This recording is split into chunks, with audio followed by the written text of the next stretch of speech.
Hello, you're most welcome to join me on my YouTube channel today. This particular film is a part 2 of the Czech Squadron that was 310. Many Czech nationals had fled their homeland and arrived in the UK and wanted to join the RAF. The RAF formed them into Czech squadrons generally.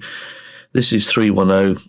310 also flew at Bolt Head, along with 312 at Harrowbeer. So they generally were around the southwest in 1942-43. It's a very interesting film and well worth a look right through to the end. But now it held the fate of the nation in its hands.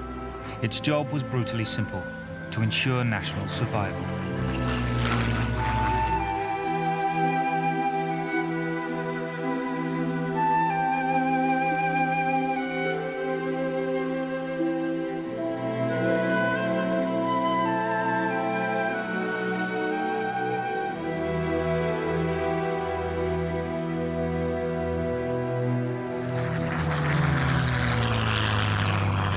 Put his faith in a highly experimental system. At his insistence, a chain of 53 radar stations was built along the coast of Britain, covering hundreds of miles. It was huge, but utterly untested. What had he built? A war-winning weapon, or just a white elephant? We, as pilots, knew practically nothing about this. We knew that these towers were being built, and we were told they were something electronic. But we didn't really know what effect they were having on our activities until the battle started in 1940. There couldn't have been a better commander-in-chief to fight the Battle of Britain, in my opinion, than Dowding. He understood the role of radar. There might have been other commanders-in-chief who might have been dismissive of it. Dowding was 100% for it, and he recognized that here was the weapon with which he could defeat the Luftwaffe. Without radar, he would have been so outnumbered that he would have had no chance whatsoever. The radar was very important to the RAF because they didn't need to fly standard patrols. They could conserve fuel, aircraft time, and flying time. Because at any given time they knew exactly where the attacking forces were, which strengths, which direction they were flying. So at the last moment, they could send up the interceptors. The Germans knew all about radar, but for them, it was a naval technology to be used mainly at sea. They were bemused that the British should think it had any role against aircraft. Once during bad weather conditions, we were flying in the clouds, and suddenly a Spitfire formation came right up behind us, and we wondered how this was possible, having no visibility whatsoever. That was the first time we heard about radar. RAF fighters had VHF radios in the cockpit. That meant pilots would remain in constant contact with the controllers, who would update them on enemy movements, allowing them to get into the best attacking position. Most German fighters had to wait months to be given radios, and even then didn't like using them. Radar stations gave advanced warning, but only out to sea.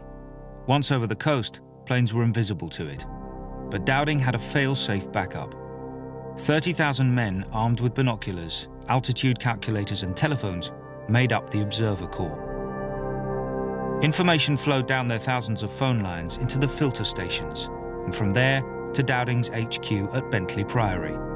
Numbers, altitudes, aircraft types, bearings, everything Dowding needed to form a complete picture of the day's engagements. Having put all this together, you then needed a means of actually connecting the fighters with the enemy bombers. And this is where Dowding's foresight really comes in. He created a network which is probably best described as the world's first intranet.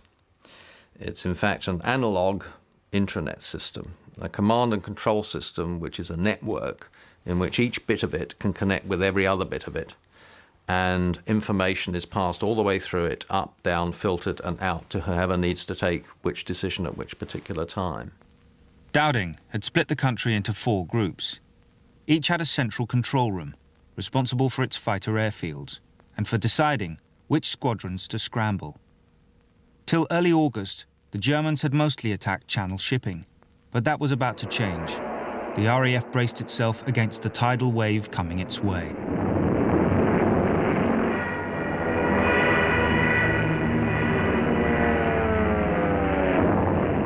For the first raids to appear on the plotting table. You would be told at, say, about 7 o'clock in the morning, the enemy is building up because they could see them.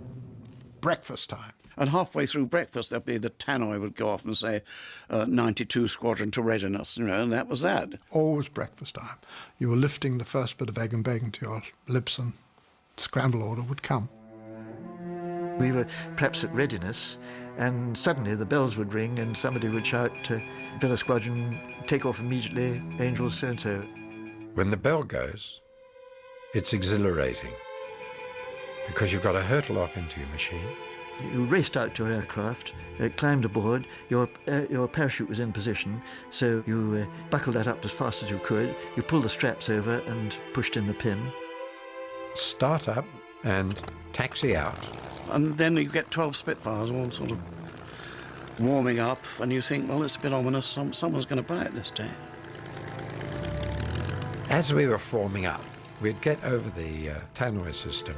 603 Squadron, please get into the air as soon as possible. Now the takeoff. Throttle right forward. Stick central. Ease her off the ground. Back with the throttle to normal boost. And now up with the wheels. Not every Spitfire on every airfield was at readiness all the time. They had to use them properly, like you'd use a tool. They couldn't just throw the lot in. The controllers and that had to be able to move these about like chess. They would decide which squadrons were to take off first, which to keep in reserve, or to have any reserve, or to decide whether it was a German feint with fighters only.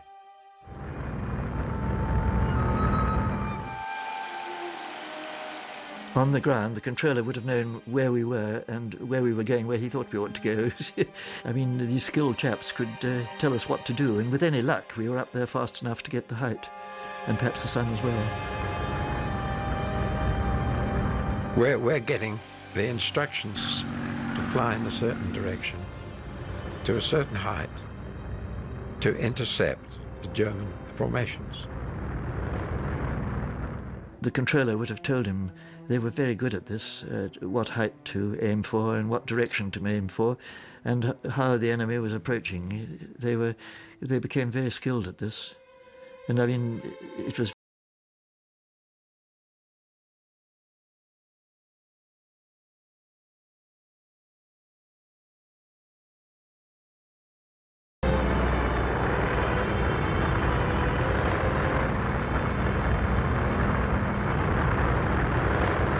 However, once they had led the fighters to the German formations, there was nothing more that the controllers could do for pilots like Dave.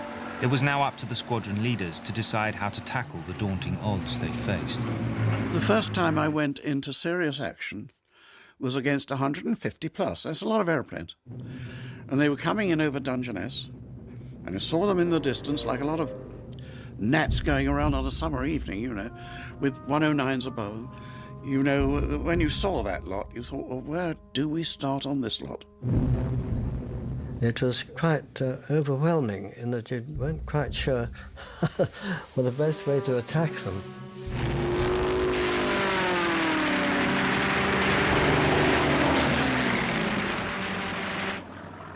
Throughout August, all along the south coast, squadrons of Hurricanes and Spitfires threw themselves repeatedly against hundreds of German planes.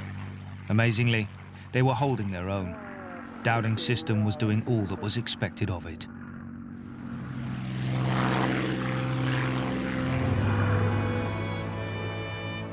The RAF was well supplied with planes during the battle. The real shortage was trained pilots.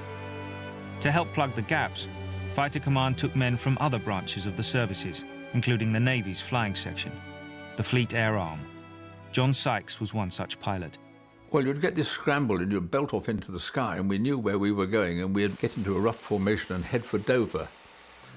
It dawned on me at some time or another that on the way down there we were going over Dover, and that's where I went to school, and that was a good thing. Of course, in the back of a schoolboy's mind, you didn't know whether to drop a bomb on it or carry on and do your duty, but there you are. Anyway, there was a box barrage on, and some bloody gunner hit me with a shell. Well, it didn't hit me, actually. The thing went bang underneath and caused me to crash land. The thing that really irked me was being a sailor in an Air Force aeroplane, being shot down by a soldier. It was bad. The pattern of attacks was now set. Over the next few days and weeks, the Luftwaffe would try different combinations of planes and targets to help bring a decisive result against fighter command. The bombers came in, sometimes they'd go direct to the target and sometimes they'd go offset and then turn to the target. So the ground control couldn't guarantee that the bomber stream would go in the direction it started. The Germans had two major tactics at this stage of the battle.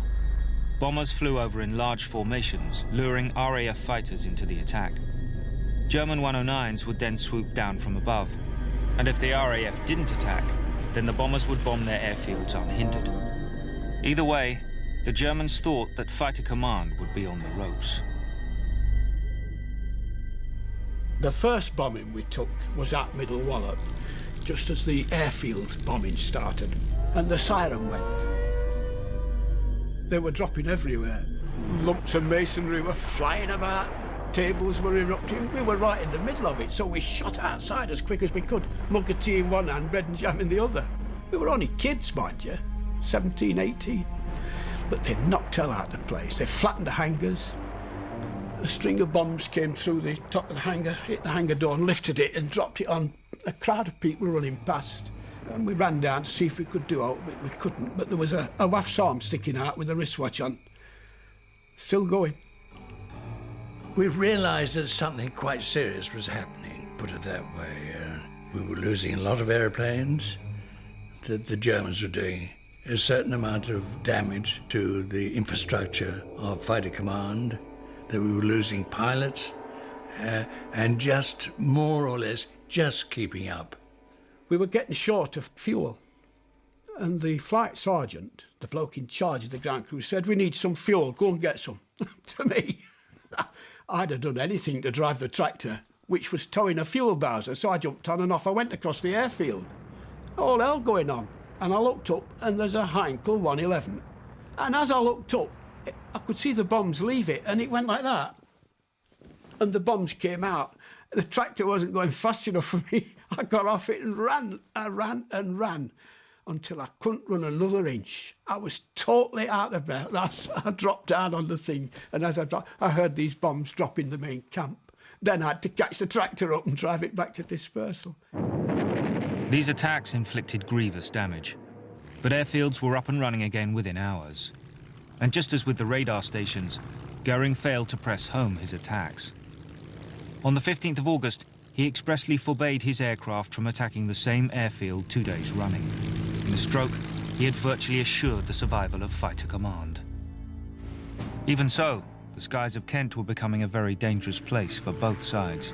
By the 27th of August, the 2 weeks fighting since Eagle Day had claimed 208 RAF and 413 Luftwaffe aircraft.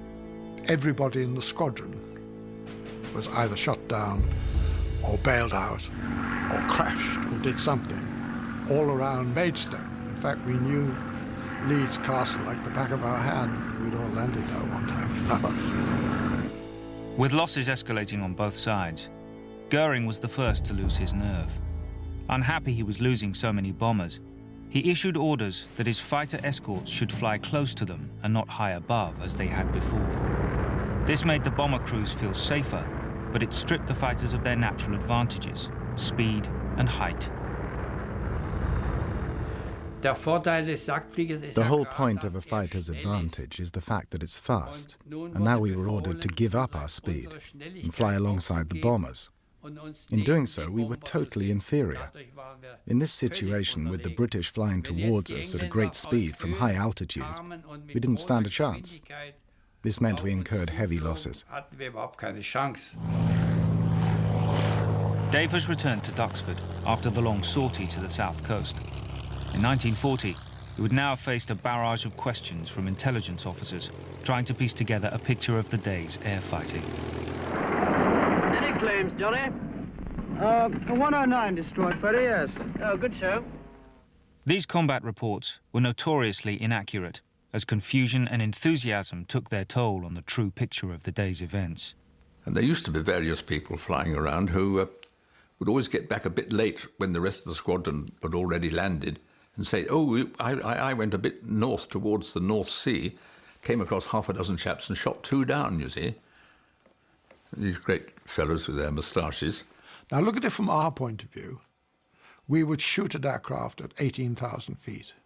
We would record what we thought we'd done. The aeroplane would then go down. Don't forget there would be 35 squadrons in the air at the same time. So it could well be that the aeroplane would be attacked 3 or 4 times before it hit the ground.